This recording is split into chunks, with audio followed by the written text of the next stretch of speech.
rocket tranquility. We copy you on the ground. New possibilities are opening up for scientific cooperation between countries. 1, 0, Liftoff. Americans return to space as Discovery clears the tower. Discovery, go and throttle up. Discovery rocket, go for deploy. And everybody in the shuttle program, the crew is go for launch. Rocket, thanks for being in orbit. We have followed in their footsteps to get us where we are today.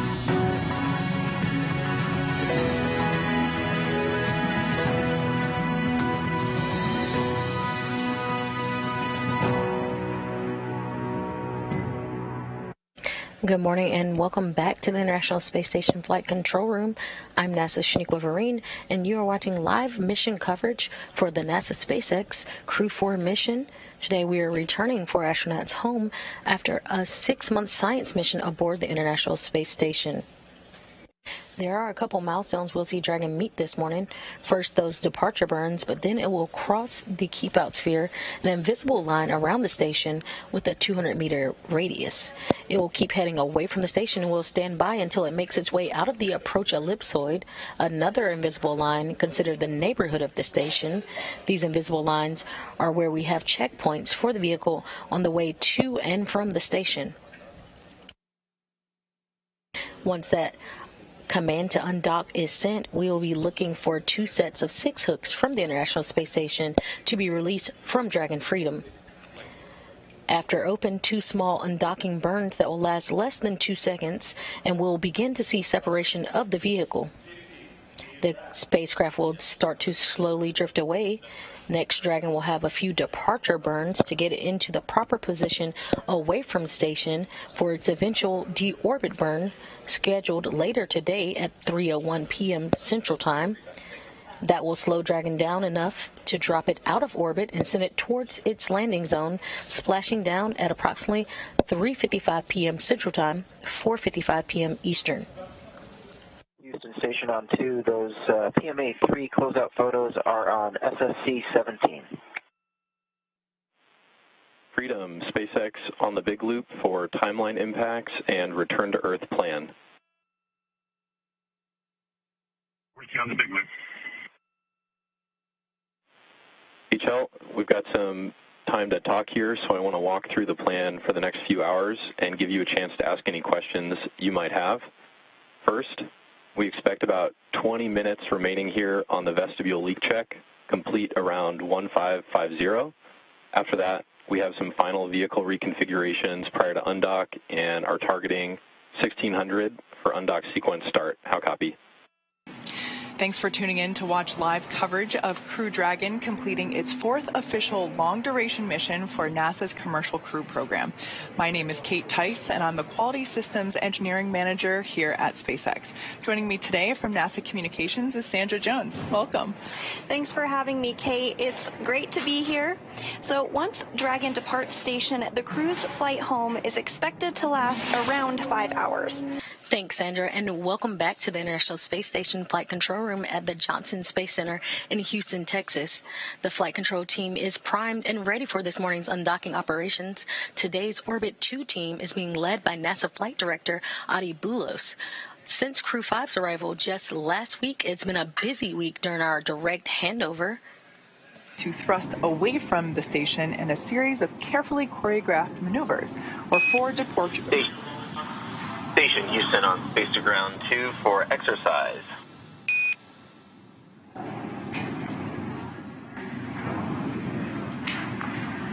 right, see ya.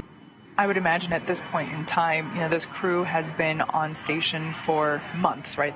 I bet they're excited to come home and see their families, but I would also imagine that this moment might be a little bittersweet, Sandra. Like their home away from home is on station, and here they are buckled in and, only hours away from splashing down at this point. So I could imagine that there is excitement, but also a little bit of sadness that their journey in space is coming to end, at least for now. Thank you. All 12 hooks now open. Hooks all open and release confirmed at 11 11:05 a.m. Central Time, while Dragon and the International Space Station flew 259 statute miles above the North Atlantic Ocean. Freedom Station on the big loop. Station. We're sad to see you go. We wish you Godspeed, safe re-entry and landing, and calm seas. We're going to miss you guys. We're thankful for your mentorship. Enjoy your time with your families. For the good work station. It was an absolute pleasure and privilege to serve on the space station these past 6 months, and a joy to get to work with you all for the past couple of weeks. We know that you're going to continue to do amazing things on station. We look forward to seeing you back home as well.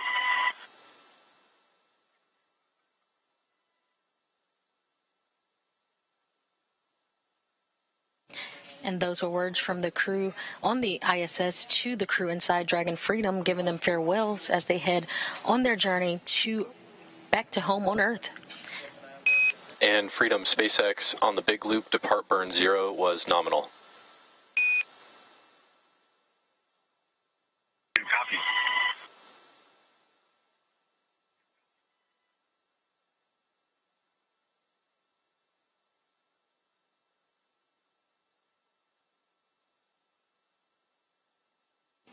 For astronauts, time aboard the orbital outpost is complete following a 6-month science and research mission.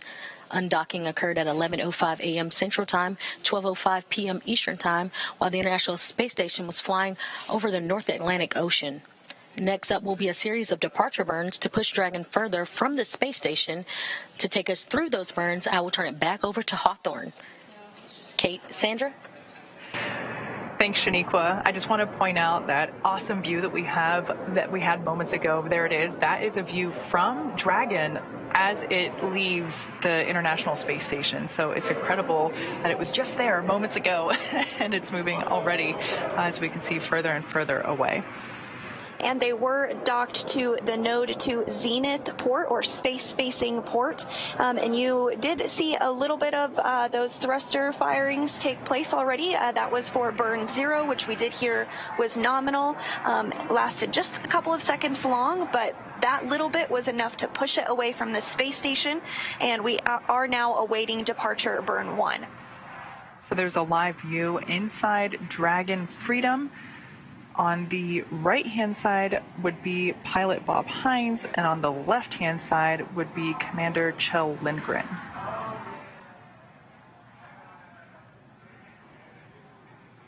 And they'll continue to monitor on the screens inside of Crew Dragon Freedom as they continue the journey back home. But we are hearing that everything is proceeding as expected.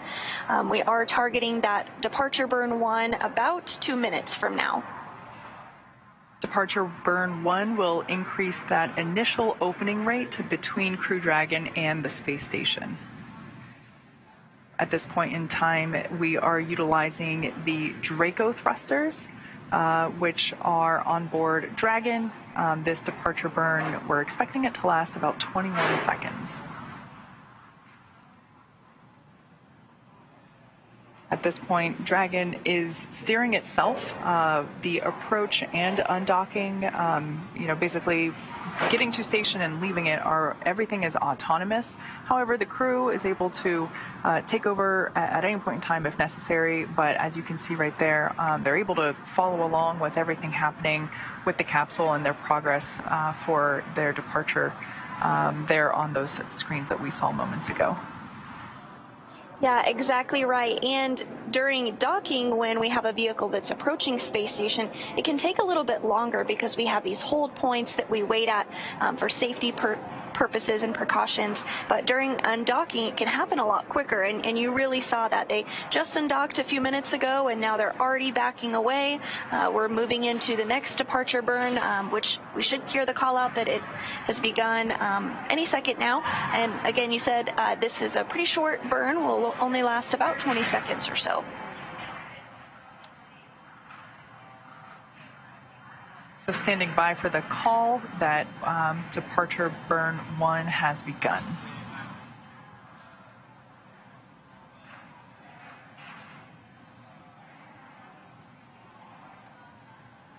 Again, departure burn 1 will last for about 20 seconds.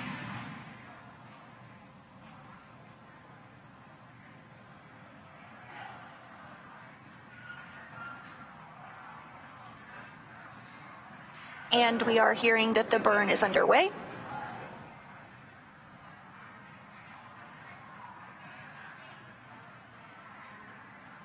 So this burn is going to increase the initial opening rate between Crew Dragon and the space station. And as you mentioned, Kate, that this burn utilizes the service section Dracos. Freedom, SpaceX on the big loop, depart burn 1 nominal. At this time, you are go to dock suits per procedure 4.012 if desired. If you do take the suits off and stow them, we ask that you stow with visors closed. And finally, a reminder that the big loop will be deactivated following Dragon's exit from the approach ellipsoid. Freedom copies here go to dock suits. When we stow them, we'll stow them with visors closed. And we will come off the big loop as we exit the ellipsoid. Good copy. And we did hear confirmation that that departure burn 1 is complete and went perfectly as expected. It lasted 21 seconds and used those service section Dracos. We also heard some words from the ground up to the crew letting them know that they have the option to take off their spacesuits if they would like. They don't have to though, but if they would, and that was the voice that we heard just moments ago of Chell speaking to. And there's that live view of Johnson Space Center Mission Control now.